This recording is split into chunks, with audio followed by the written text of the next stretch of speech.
Hello, it's another edition of Eddie G's Music World. And I am continuing to count down the top 500 songs according to Rolling Stone. At some point, I will have to come up with some more innovative topics. But for now, I'm going to continue, so I haven't finished the list. As I stated before, I don't know the results of the list as far as I haven't researched any of these acts. I don't know which song will come up next on the list. I have a vast knowledge of music, so I pretty much can guess. I have information about 90% of the acts on this list and 90% of the songs on the list. Today is the May 28th, 2018 version, and we were going to try to keep going all summer. There will be instances where it will be hard to do it because my kids will be finished school and they're pretty. They don't sit still for a lot, and it'd be hard to do the show with them around. But maybe I'll try to do it at 3 o'clock in the morning when they're sleeping. I don't know. Okay, we last did the list at number 338 was Queen "We Will Rock You." We will see the next one on the list. 337, Earth, Wind and Fire, "Way of the World." A lot of bands have sampled this, and I've heard it in commercials and movies. Earth, Wind and Fire had a very big array of top 40 hits, very soul-inspired R&B. They actually came to Montreal, to Place des Arts, about 5 years ago. And didn't go see them, but I thought about it. But like I said before, I can't see all the shows I think about because there's just too many. I live very far from where all these shows happen, pretty much. But that's the Way of the World was a smoky ballad, and kind of talking about the world the way it is, and difficulties in the planet, kind of like a what's going on type of thing, or from Marvin Gaye, the same type of style. This is written by Morris White, Verdon White, Charles Stepney, and I know Philip Bailey was in this band at some time. Nowadays, when you see a band like this 35 years later, or 40 years later, you're almost for sure lucky to have one original member, maybe two.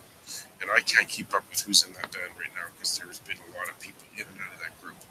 But this was definitely a great song. Crossed over into the pop market to number 12. It wasn't just an R&B hit. It was across the board, and a lot of people liked it. I guess I wish I did see them live, but it's okay. I can always hear them on the computer or the radio.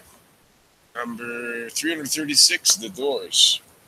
Very polarizing band. There's websites that talk about music and other people like Howard Stern websites, and there's people who hate the Doors. They're just as passionate about the Doors, hating them as they are about liking them. I've always liked them. They're a kind of moody band, and this song, The End, is pretty gross. It's all about end of the world or end of someone's life. It's very hard to pinpoint that most of these words are written by Morrison's, this standard, and they cut in the other three guys as far as the music goes, which I feel is fair because, like, I'm not a fan of some guy playing guitar and then the drummers and the keyboardists chime in on the record and they don't get credit for writing it, but it's their own creativity that contributed to music. So there, they seem to split it four ways. I'm sure they appreciate that later on in their age, the two remaining members and the family of the Doors, when they get played a lot, and maybe people buy their records here and there. They must get a few grand a year just for having been in the band years ago. So this one obviously is not a hit record, it's not a single, because it's very depressing type of song, not the kind of thing that 1967 they wanted to hear when they heard the Archies or whatever else was on the radio at the time. Next we see number 335, Jerry Butler and the Impressions, For Your Precious Love. It's kind of a Solomon Burke type of style. Jerry Butler, a little bit slow tempoed soul music. He did co-write it with Arthur Brooks, 1958, so it's not a song I know very well. I know for a fact I've heard it. I've probably looked for it or heard it a little bit on the radio, but it's before I was even born, and I don't have a lot to say. I just know that this guy, Jerry Butler, did definitely, I think one of his songs is He Don't Know Him Like I Love Him or something. Tell you what, Break Your Heart, I don't know. He did have a few hits, but like I said, not my era, so I'm not an expert on that kind of on that song particularly, but I do kind of know it. I'm looking down the list. Next is James Brown, Get Up. I Feel Like Being a Sex Machine. That one I know. I mean, he churned out 2-3 dozen songs that were mostly R&B hits, but they did cross over too. Back in the day when a lot of black acts did not make top 40 hits because the radio stations were kind of leaning towards the whiter acts with a bit of the softer stuff like the Supremes crossing over. But James Brown, if I look, got to number 15 with this. So, I mean, for 1970, talking about sex, I guess it was not easy to get a song on the radio that had that word in it. It was still a bit of a taboo title. And he did get co-writing credit. And other people, Bobby Bird and Ron Linoff, wrote it too. And this was a song that definitely got a lot of airplay all across the board, but more in the black radio stations than the white ones, I'm sure. Number 333, The Young Rascals, Good Lovin'. Band that changed their name to Rascals. They dropped the young. I guess they were getting a little older, so they didn't want to keep the young. Good Lovin', I'm going to guess, was number 1, and I'm going to look, and yes, it was. The writers, I don't know who they are, Clark and Resnick. Probably Brill Building guys that churned out hits. I just don't know their names very well. And they're very famous for infighting. A lot of stories about the Rascals, young Rascals, not really getting along. Felix Cavalieri was one of them, and they had to appear on shows and together, and they just never really got along, as far as I know. And this was the Olympics did the original version of Good Lovin'. This was their first hit, the Young Rascals. They went on to have another 10 or so. I'm sure they're going to pop up somewhere on this list because if it's already number 333, probably going to show up a little bit higher up in the 2s and the 1s too. Okay, we're going down to 332. The Supremes, Baby Love. My recollection is their first hit record. Very innocent style of vocal delivery, of course, typical of the Motown sound that the Supremes were the singers, and they had all the studio musicians lined up for them. Holland Dozier Holland wrote it, 1964. So they came out in the Beatle era when a lot of the British invasion was beginning, and it was impressive that they managed to have all those hit records at the same time when the British invasion was happening, and of course they were nothing. They were the American soul type pop, and they obviously clearly went on to have another 25 hits or so. Different members of the Supremes came and went. One of them passed away from poverty and welfare. I forget, Ballard maybe. Don't remember the name. She ended up leaving the band and signing for about 50,000, and the records didn't sell. She went on welfare, died pretty young, fire, and then some other issues. But Diana Ross went on, of course, to have massive hits later on with her own solo music. But this was how started all their hits back then. Here I get caught. You'd think I know all these songs that are on this list, but the people who make this list don't. They sometimes pick obscure music, like here, number 331, Patti Smith Group. I know about 3 songs from her, but Dancing Barefoot, maybe I've heard it. I don't know. I know one thing is that she got a co-writing credit on Because the Night, which Bruce Springsteen wrote, and then she put in her own 2 cents, and that became a big hit, and a couple other songs, and she's one of these punk rebel girls from the 70s, and there must be something about this. I know that the producer of this record is Todd Rundgren, who I met about 10, 11 years ago, and I had a little chat with him. Very brief, but he's a superstar producer. Produced The Cars, some Cheap Trick, Meatloaf, and he's living in Hawaii. And I hear about all these volcanoes erupting. I hope he didn't get caught in that, or else we might lose another rock star original. Hope not. But this is a song. No clue about this song. Just for sure, I know Patti Smith Group, of course. brings me down to the next song on the list. It is Public Enemy Fight the Power. I do know that one. This is number 330. This is the one with Chuck D and Flavor Flav with the guy with the big clock on his chest that he wears around a chain. And I'm not sure what his real name is, because there's writers listed here as Chuck D and then Eric Sadler, Hank Shocklee, and Keith Shocklee. Maybe Flavor Flav's real name is one of these guys. I don't know into it too much. But this was a powerful song from those era of the hip-hop rap. Very anti-police back then, I guess. Anti-establishment type of mode that this band was in. And they did have a pretty good following. Don't think they're still around, but for sure you see and hear of these people once in a while. They're in some story about this kind of music comes out, but I do know the song is very well done for sure. Looking down the next number, 329, and it is, let's see, Neil Young's Cortez the Killer. Again, a guy I know very well. Seen him live, Neil Young, Canadian, everything. Cortez the Killer. Do I know the song? Do I not know the song? No idea. But he did write it. He co-produced it. It was not a single, not a hit. But for whatever reason, this song is, according to the guy who wrote the list, worthy of being high up on the list. And you'd think after knowing 15 or 20 Neil Young songs, I would know the ones that these people put on the list. But no, I do not know this one just by looking at the name. I'm going to have to see if I can remember to look it up. And maybe that'll strike some memories in my brain. I don't know. Next song I do know very well, just about everybody else does too. I'm sure these guys will be all over the list. It's number 328, and it's Heartbreaker by Led Zeppelin, of course, well known. Not much you need to add to a song that's been played millions of times on the radio. They all co-wrote it, not a single, as many of their popular songs were not singles, and if they were too heavy for the AM radio. They weren't playing this kind of stuff in 1969 on the radio very much, at least not AM radio. They're playing more, Elvis or Beatles or a little lighter stuff. But this is a band that's been sampled a lot. Pretty sure that if you hear Beastie Boys and all that, they sampled 2 or 3 of their songs. Other bands have sampled it too. But this one is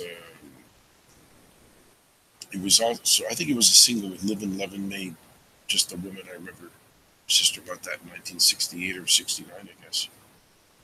Franz Ferdinand, number 327, and the song is Take Me Out.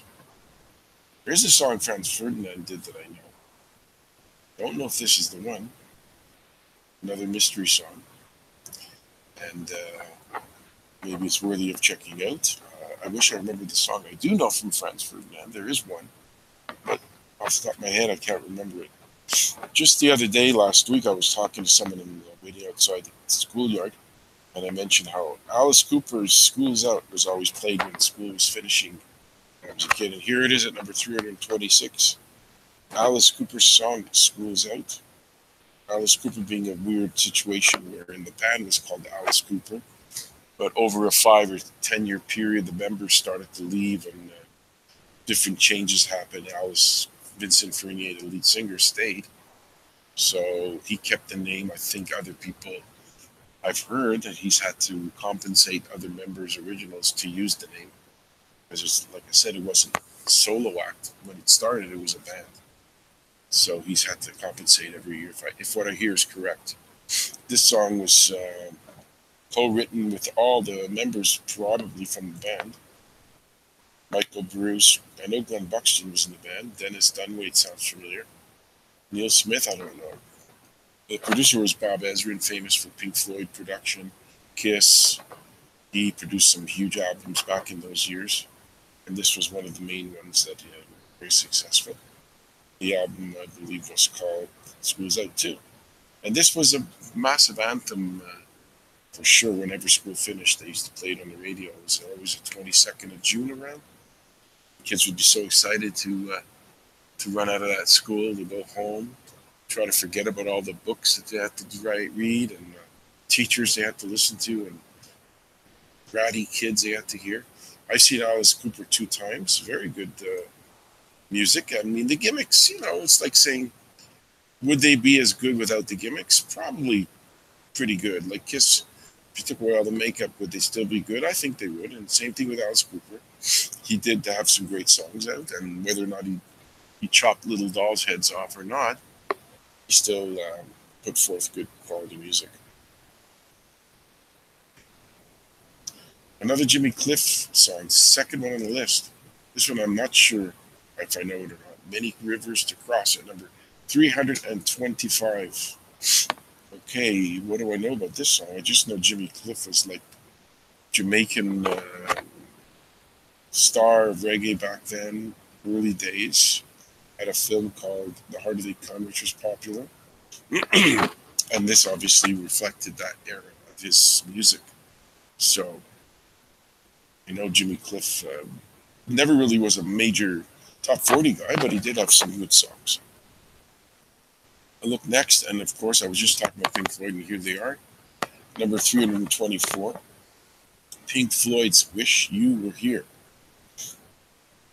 And of course, Gilmour and Waters wrote this. This was 1975. I know that Gilmour just started strumming the opening chords for an interview, and he said he just started strumming the opening guitar chords to Wish You Were Here. Well, he came up with the chords, and then Waters built the story around the music that Gilmour started to strum. So that's the co-write that Gilmour gets because, he started the ball rolling with the guitar part. So that's writing some of the music, if not all. And then, of course, Roger Waters mostly did the writing of the words. So this was a story about Syd Barrett. I think that's the story where he showed up in the studio. He had been like out of the band about 6-7 years and had gone through rough times, and he thought he was back in the band. He showed up in the studio just to hang out with them, and then didn't turn out that he obviously could come back to the group since Gilmour had replaced him and he was kind of having mental health problems. So that's a little story that goes along with the recording of the song Wish You Were Here by Pink Floyd. Kind of a down song, of course, like most of their music. Here's kind of an artist that's probably got a couple of songs on this list. I think it's the second one. Elvis Costello and Allison, which is a really good story song about a girl that he knew. Number 323. Trying to see if there's anything great. I'm sure he wrote it all alone. Of course he did. Producer was Nick Lowe. I almost saw Nick Lowe. He was playing in a club downtown Montreal about 10 to 15 years ago. And one of these cold, rainy nights, and I decided not to, but maybe I should have. Let's see if there's a story that goes along with this.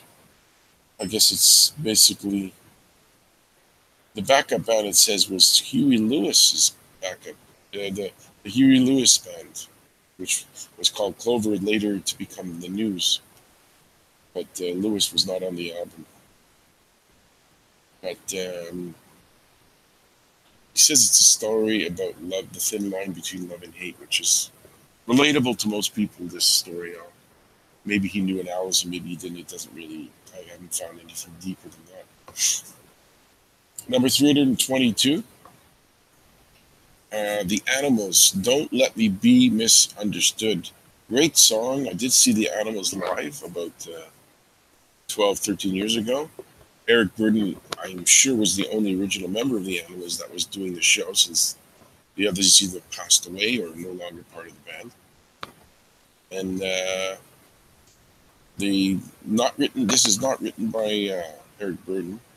Benny Benjamin, Saul Marcus, and Gloria Caldwell. Produced by Mickey Most. I know that there was a remake by Santa Esmeralda, like a dance version, kind of like a lot of good dance beats in it, added later on. And now I see that someone else, Nina Simone, did the original version of it. Then it was the Animals, and then Santa Esmeralda way later on.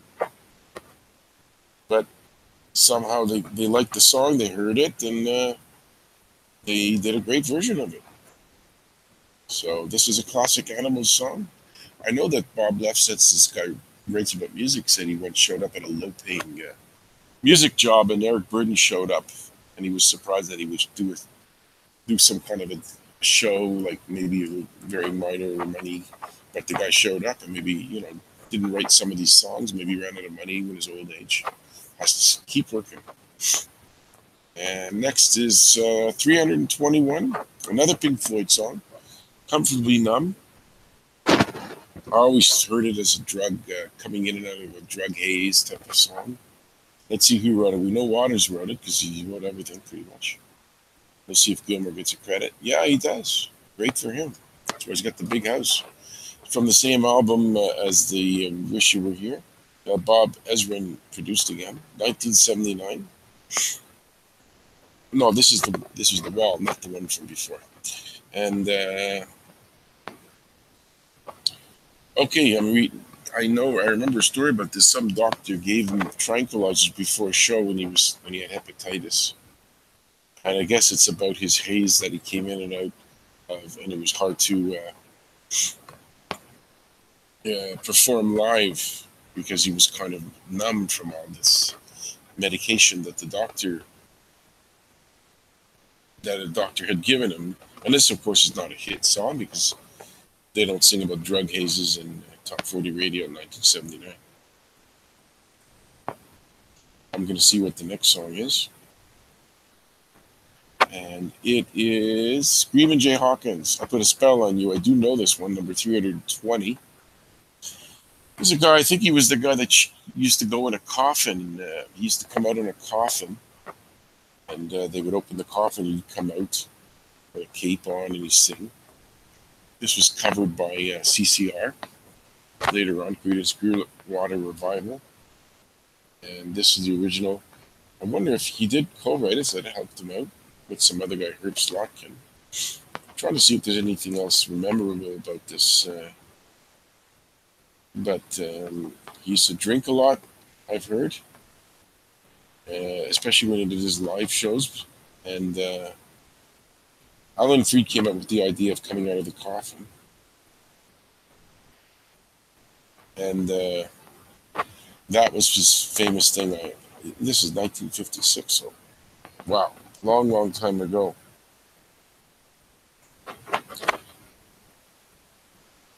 Okay, next. Roy Orbison's song In Dreams, number 319.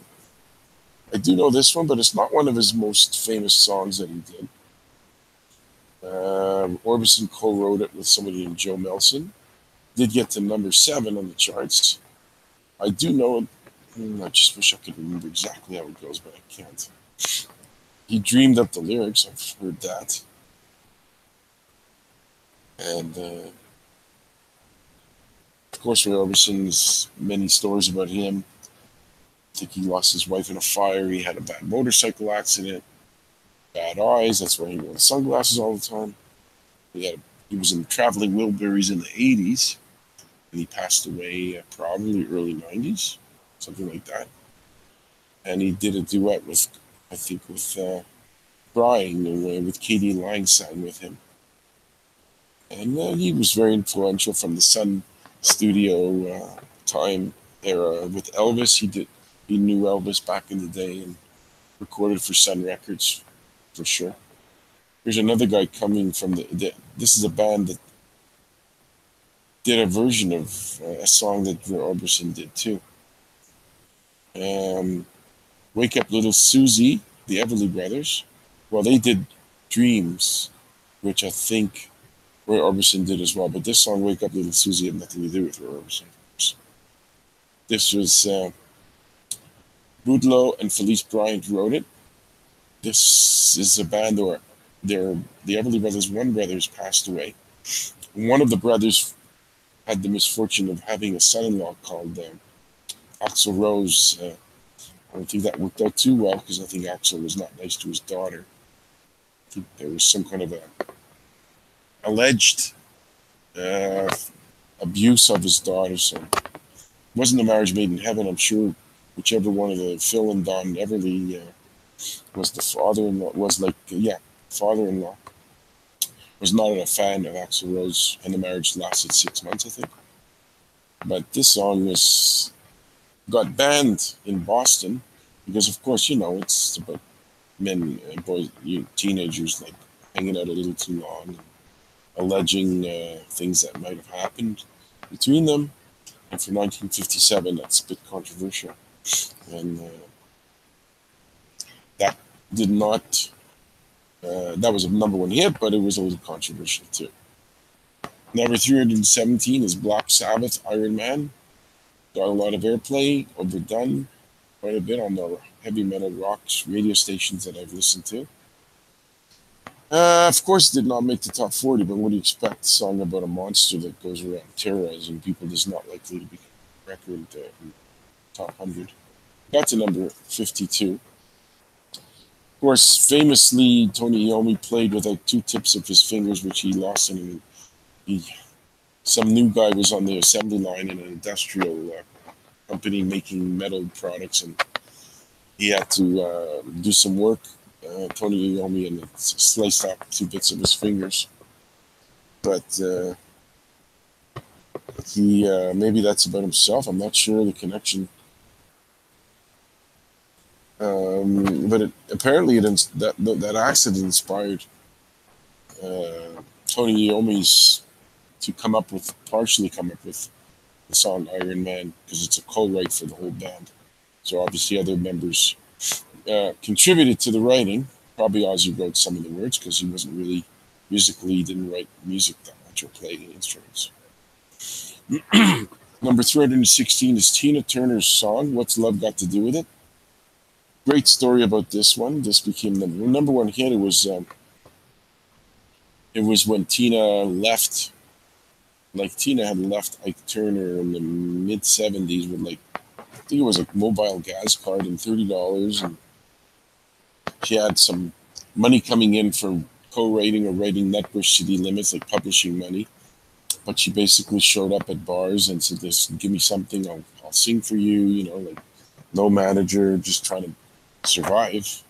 Not sure if she had her kids with her or not, but she had to start from scratch because all the hits with Ike Turner and all the heyday of Ike and Tina Turner, she walked out on her husband, so that act was completely done, and she had no solo hits. So she had to grind it out for a good, let's see, 75 to 84. I would say a good 8 to 10 years of toiling in the building her career back up again. Couldn't have been easy. She didn't write this. It was written by Terry Britton and Graham Lyle. But it was a great thing that she did it because it launched her massive solo career where she came up with millions of dollars, way more than she ever made with her husband. So she was a rare story of somebody just leaving a successful act due to domestic abuse that she claimed and just getting away from him. And that launched her career of slowly building herself back up again. And this was her first big hit, one of many. Okay, what's next on the list? This is Eddie G's Music World. We're counting down the Rolling Stone list of the top 500 songs according to them. It's all arbitrary. It means nothing, all this list. It's just me having a chance to come out with comments about songs. Maybe I don't know them. Usually I do. Throwing out comments of things that I think about the song, the act, different things the bands of the acts have gone through. Since I know most of these bands and acts, and I can contribute my own 2 cents towards in addition to ranking the songs themselves. Okay, Jackie Wilson, number 315, Lonely Teardrops. Great little pop tune.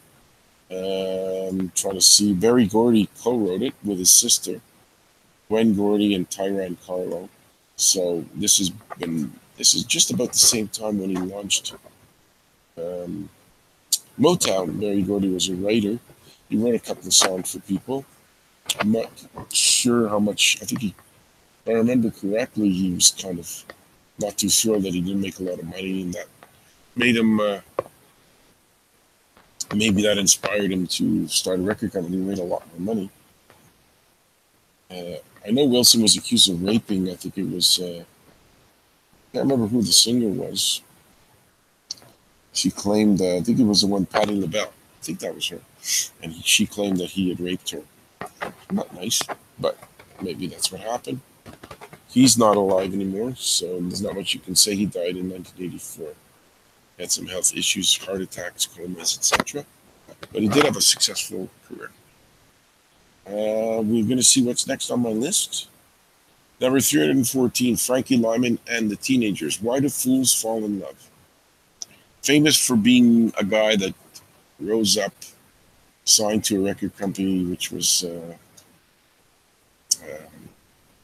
it Roulette, I think it was. Anyway, he did not get paid very well. He got screwed out of money, even though he co-wrote it with Morris. Morris Levy took co-write credit, but he was known to be a little bit of a creep, Morris Levy, and he's the kind of guy that said, well, it's my record company, so I get credit for writing it, even though he probably didn't write anything, since he wasn't really much of a music guy. But I know there was a movie about Frankie Lyman, and all about the parenting of kids and who got his money when he died and who gets whatever inheritance or whatever was left over. That was the main story. But most of the money, a lot of it went to Levy, and I know that he died penniless pretty much. And he was into drugs, Frankie Lyman. He was only 25 years old, so didn't have a very long career because of his problems. But this was a staple from those years. He was very young. Must have been in his teens, early teens. As far as the other teenagers go, that I don't remember. What happened to those guys? The Jam is a band at number 313, where I know a couple of their songs, but not this one. That's Entertainment. Well, Paul Weller, there were two guys in this group. Paul Weller wrote this one. Forget the other guy's name, but it's not really that important, is it? And they were kind of a guitar-based band out of the UK, but they never really crossed over in the US market. There were just maybe a couple of album tracks got a little airplay. A Town Called Malice was the closest they ever came to a hit in North America.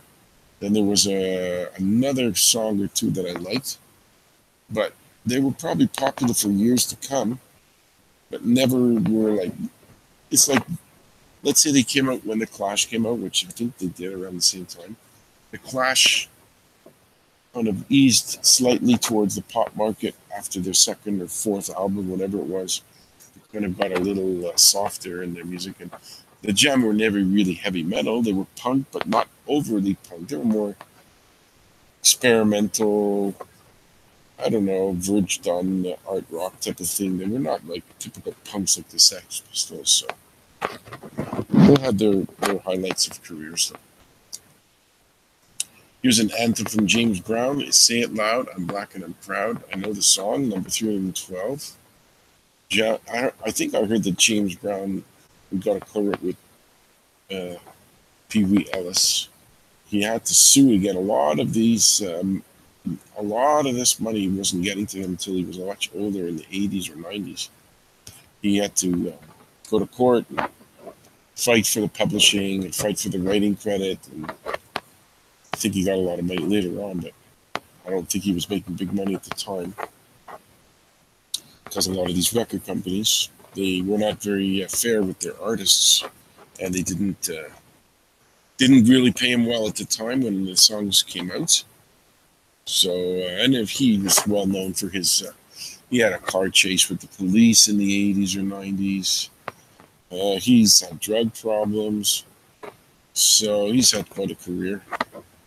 And I know that he was coming to Montreal around 2004, and the concert was for about 3 days after he passed away. So I don't think I would have gone. I might have thought of it because it was a winter time, and I don't usually like to run out on snowy days going to see these kind of guys. But I wouldn't have gone anyway. But it was kind of in the back of my mind, knowing that the guy's probably going to die in the next few years. You should see him. But I didn't go, and it's not a major big problem for me that I didn't see James Brown. I didn't see most bands that come and go, most acts. Let's see what's number 300. Let's see, number is 311. The Beatles, with a little help from my friends. Not going to talk about the song. I've already given my spiel about the Beatles. Um, I like Joe Cocker's version as an addition to Beatles one. And that's it. I have details. I can talk about details about how the song is and who wrote the songs. But the Beatles are so overplayed. I'm not going to bother wasting anybody's time to hear more stories about a band like that. 310. Well, this band is also played a lot too, but not as much as the Beatles, so I'll talk about them a bit. The Rolling Stones song Ruby Tuesday, pretty sure that was number one. And of course, wow, what a shock. Jagger and Richards wrote it. Andrew Loog Oldham is the producer. He has a show on Sirius, like Underground Garage. I hear him talk about the old 60s bands from those days. And I do remember when I was in camp in the early 70s and played that a lot. It was a pretty new song at the time. It was kind of a moody tune, cello was played. And, I don't know. This is overplayed song too, but classic for sure. I'm not saying the Beatles one is not a classic. Both are, I guess you have to say. But it was a pretty ballad, that's for sure. A guy in the news, he's 86 years old, and he walked off the stage last week. Willie Nelson, Blue Eyes Crying in the Rain, number 309. I know it was a song, like he was a songwriter, but this wasn't written by him. He produced it. Willie Nelson in the early 60s was a clean-cut guy. I saw him wearing a suit. Like he was a very different style of appearance. Short hair, kind of polished face, no ruffy beard, just like a pasty-looking guy. And then by the mid-70s, he adopted that beard and that scruffy look and the hat, and got into all kinds of financial problems with the tax man. He didn't pay taxes. He had his house seized, and he had to go on tour for 3 years or 4 years and give all the money to the tax man to pay the millions of dollars off. So hopefully he's righted the ship financially. I do like some of his songs, but it's not really my major favorite type of music, but it's a pretty song. I know the song, Blue Eyes Crying in the Rain. And Willie is somehow, I don't know why a guy would keep touring. Maybe he needs the money. I don't know. When you're 86, it could be like Chuck Berry's another one. Didn't stop touring till he died. Crazy. Willie Nelson at 85 or 86 could be something to consider when you're that old. Health problems are never going to let him alone. He's going to always be a little bit burnt out or sick or something. Why not just sit in whatever house that he has and enjoy his life? But he obviously loves to work. Maybe he does need the money. Not sure. He was definitely a guy that's done very well in the country and crossed over to the pop world too. We're heading down to the next guy on the list. 308 is the position. Rod Stewart. Do You Think I'm Sexy? Pronounced written Daya. Not sure what the point of that is, but maybe just to look different. Here's a sharp surprise. I didn't know this. Carmen Apice, his drummer, co-wrote this song with Rod Stewart. I didn't think Rod Stewart was much of a writer, and Carmen Apice was a drummer, but I guess they wrote it, and it was kind of a dance phase, a bit gimmicky, but it was a catchy song, and it was when Rod Stewart had crossed into the bubblegummy type of pop that he's better known for. He was a little bit more earthy in the 60s, like songs like Gasoline Alley and Every Picture Tells a Story with the Faces. And then he kind of went away from that to go towards the more commercial songs. But still, you have to give him credit that he could co-write something. But there were parts of the song came from a band or an act called Taj Mahal. No, the song was Taj Mahal by the songwriter Georgie Ben. He won a lawsuit against Rod Stewart. I didn't know this. And the money went to UNICEF, so it helped out the kids. So I guess Rod Stewart did not get all the money that he thought he would, since this other guy got a piece of it from some kind of a copy that Rod Stewart had done. in the song. Okay, Daft Punk. I do know this one, number 307. One More Time. This is a band that was a bit of a gimmick where they had masks and robot outfits. They this was a good tune from, I'm sure it was, 2000, and dance related. They're from France, these guys. Thomas Banjalter, Guy Manuel de Omillon, de Homem Christo, Anthony Moore wrote it. They did have a big hit also later on with Pharrell, one of their Lucky, that was a song.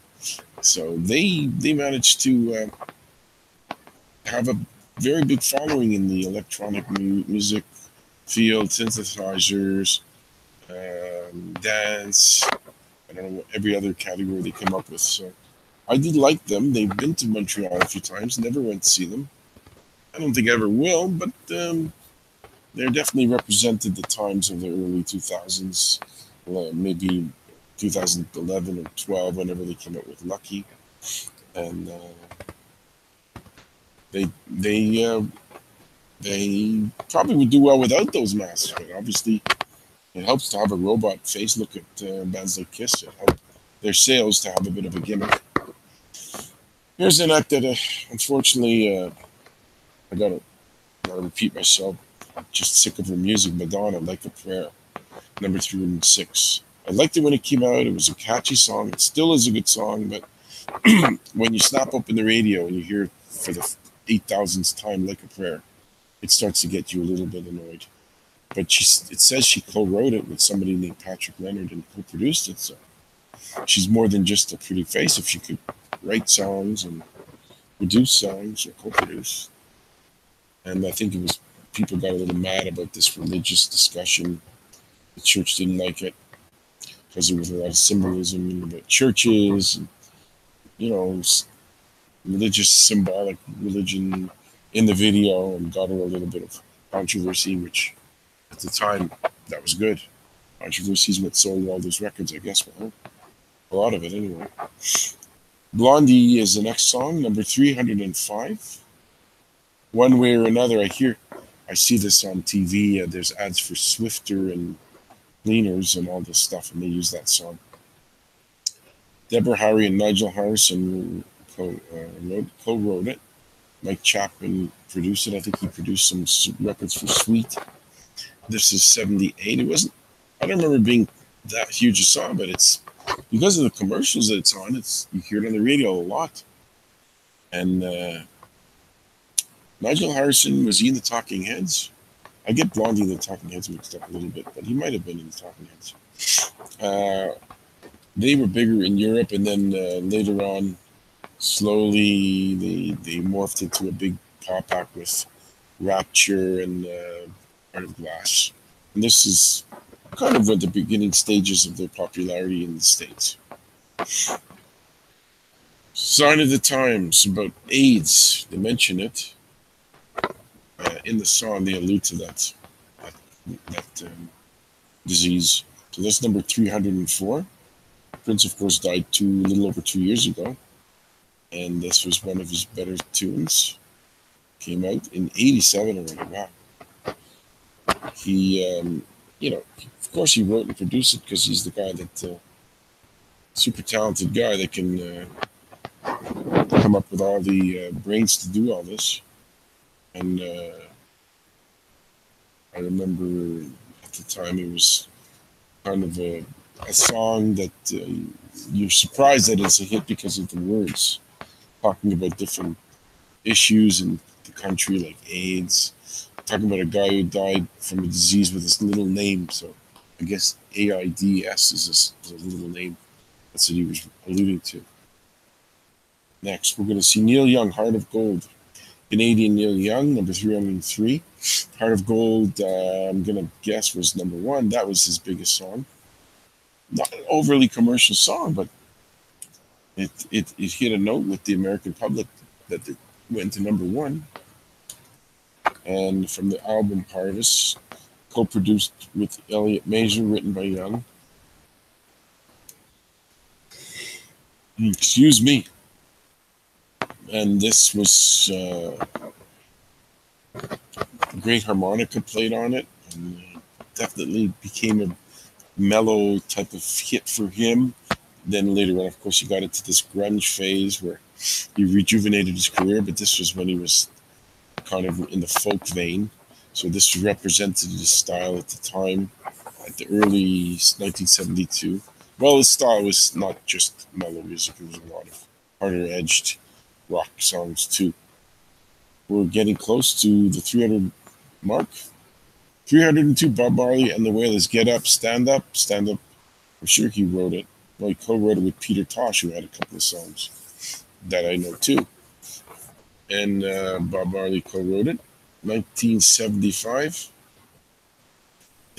It's kind of a political anthem, Rastafarian theology type of song. But I see that it's not about, it's to just kind of live your life now. That's the message, the underlying theme of the message, and not to wait for the afterlife. But, it didn't make the American charts, of course, because Marley wasn't a top 40 kind of guy. He didn't really have big hit records in the States, unless you count I Shot the Sheriff, which he wrote and was covered by Eric Clapton, but it wasn't his version that was the hit. Number 301, Street Fighting Man. 301, the Rolling Stones song. Very aggressive tune at the time. It was not a top 40 hit. It got a little lower because, of course, it was very harder than the typical song that you heard on the radio back there. And maybe the message was a little bit political, and maybe that kind of it was an anti-war song. And those kind of songs sometimes were too controversial, so it heated them having a big hit with it. But they became FM's hits. Like Gimme Shelter was not a top 40 hit, I believe, and it was massively popular on FM radio anyway. So it's not like they suffered from lack of sales. Anyway, they had so many hits.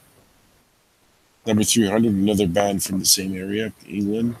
Led Zeppelin, Black Dog, staple, massive song. Did become a pretty big song. I know that Ann Wilson of Heart has sang the song live when she does her live shows. The writers were all three writers, Page, Plant, and Jones, and shockingly, Bonham was not considered the co-writer on this. Maybe he just didn't bother to contribute, but it's kind of hard to believe that he wouldn't. His innovative drumming would not be considered worth giving him credit for, as far as writing it. Jimmy Page produced it, 1971. So this is about the third album of Led Zeppelin, I believe. Trying to see if there's a great story I can think of for this. It was sexual in nature, as usual. A lot of these type of songs were that type of theme, I guess. So maybe it's slang for some kind of wild sexual activity. I don't know. I'm not sure exactly. It's not that clear, but it was a great song that I remember when it came out, 1971. I was 11 years old. Down the list, we're getting into the twos, people. We're getting into the twos. This is Eddie G's Music World, counting down the top 500 songs according to Rolling Stone. So, Tired of Being Alone, Al Green, I think it was 1971 too. Same era, yeah, 71. And he became a preacher, or he was before, and now he's a preacher. Either way, he is a preacher. And this was a kind of a nice mid-tempo song that he came out with. He wrote it, he co-produced it with somebody named Willie Mitchell, and it was a top number 11 song. And I guess there was a story about him being alone, and it was well done. I'm trying to see if anybody covered it or not. No, I think that mixing it up with the Rhythmics doing Let's Stay Together, something along those lines. And all right, we're going to see what's next. We're getting deeper into the charts. We're going to eventually get to number 1. Okay, next on the list. Here, a group I just talked about that I'd seen live, The Clash, number 298. The song is Train in Vain. Mick Jones and Joe Strummer wrote this. Clash is pretty much defunct. And I think there was a piece of that song used in "Stupid Girl" by Garbage. They used a Clash song, like the beat. They gave the credit to the Clash Garbage for using the beat of "Train in Vain" on their song "Stupid Girl." And I don't ever hear about a Clash situation ever being revived. It sounds like Mick Jones is just going to take the band and never revive it, which is probably a good idea because Joe Strummer sang on half the songs or a lot of the songs, and obviously sang on, not just sang, co-wrote them, and maybe it's just too hard to find a guy that sounds like him to replace. Although a lot of bands don't care that a guy dies, they just keep going on tour with half of the lead singers or whatever, and they keep trudging along. But the Clash never did. I'm sure there's a market for their music. If they did want to retry a tour, they'd probably get some people to go see them, but maybe they don't care. So that's my guess. The Zombies, She's Not There, number 297. This goes way back to 1964. Hard to believe. And what's even harder to believe is the band actually came to Montreal a few years ago. You're talking about 2014 or 13. So almost 50 years later, they were still touring. They did have a few songs. Rod Argent wrote this song, and he had also a hit with Hold Your Head Up by the band Argent, which of course is named after him.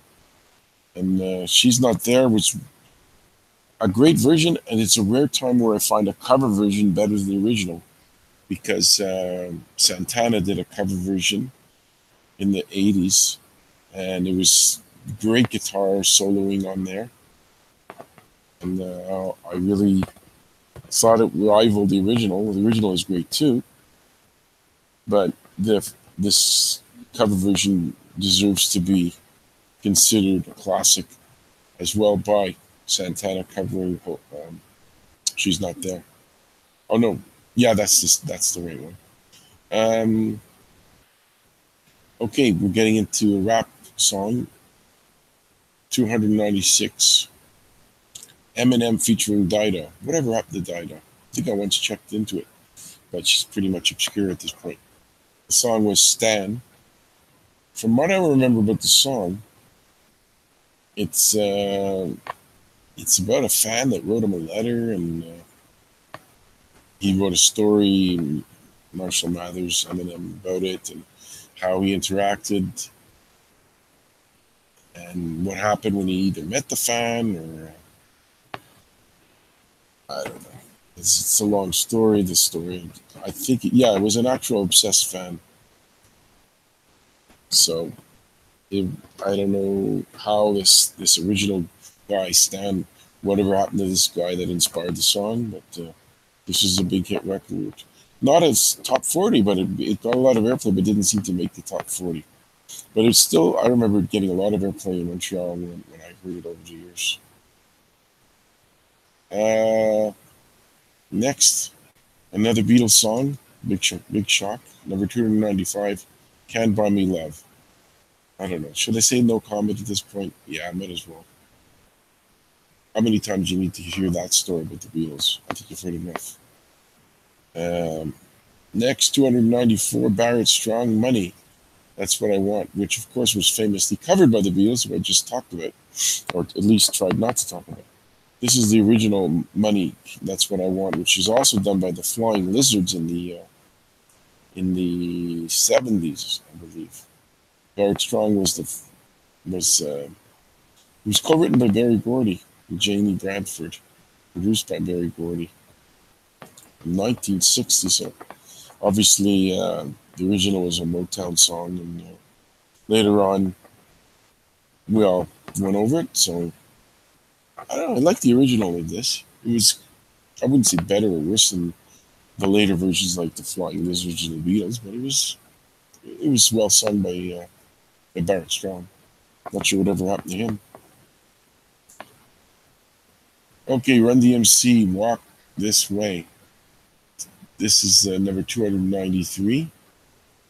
Okay, this is the one where they trying to see if this is the original one or the one where they mashed Aerosmith in with Run DMC. Either way, that's the better known one is the one where they kind of had this Run DMC kind of mash up with the Aerosmith original one. Of course, Aerosmith wrote it because these guys just came along and did the rap addition to it. And there was always thought that well, you know, it looks like Aerosmith was on the wane because they were kind of a little less popular at the time. And this helped revive them a bit because of Run DMC was a hot act at the time, and connecting the era of rap to the hard rock helped Aerosmith get a little bit more popular again. Then, of course, they had this massive comeback from the mid 80s to the mid to late 90s of knocking out a bunch of hit records, and they became a bigger act again. Not sure if this had much to do with Run DMC or just it was a nostalgic kick to go back and start liking bands from the 70s again, and it revived them, and they're still going strong. I think over 50 years of being together. No, almost 50 years, let's say. But this was a kind of a gimmick, but it was a well-done mix between the two bands. 292 is next. Pavement, Summer Babe. You know what? I got caught. I don't know anything about this song. How could a song be that high in the chart and I've never heard it? It's because people who write the charts want to look trendy and cool, and they kind of say, I shouldn't have said cool because I swore I'd never say the word cool in my life. I don't like it. Everybody says cool and I hate it. People say cool and I cringe. So I'm not going to get an editor to go back in time and take that word out, but I do hate that word. That peeve of mine. But for whatever reason, this band, Pavement, maybe I should look it up. But what am I supposed to say about a band that I've never heard of and a song I don't know? But that's it. Move on. Howlin' Wolf, Smokestack Lightning, number 291. Howlin' Wolf, of course I know Howlin' Wolf. You can't not know a guy that popular. And he was a bluesy guy from way back on Chess Records. Chester Burnett wrote it, so he was influential. A lot of major acts later said that Howlin' Wolf, you know, influenced them. One of these underpaid guys, you know, typical of the black bluesy guys from those days that did not profit from their talents. There's quite a bit of them, I'm sure, living in retirement homes or passed away. This will be my last song to discuss. Number of the week, 290. Elvis Costello and the Attractions. What's so funny about Peace, Love, and Understanding? Up-tempo alternative band song written by Nick Lowe, produced by Nick Lowe, and kind of upbeat and well done, and kind of makes me think they would have been great to hear live, Elvis Costello, back then, especially with the Attractions, because this song was really fun to listen to on the radio. Came on the FM rock stations very, very often. So that's it. Another edition of Eddie G's Music World has finished. This is the May 28th edition. We ended it at 290, and we'll be back next week. At some point, I'll start to fill in with updates of music bands, tours, little things. But for now, I'll keep this train rolling of the top 500 songs from Rolling Stones.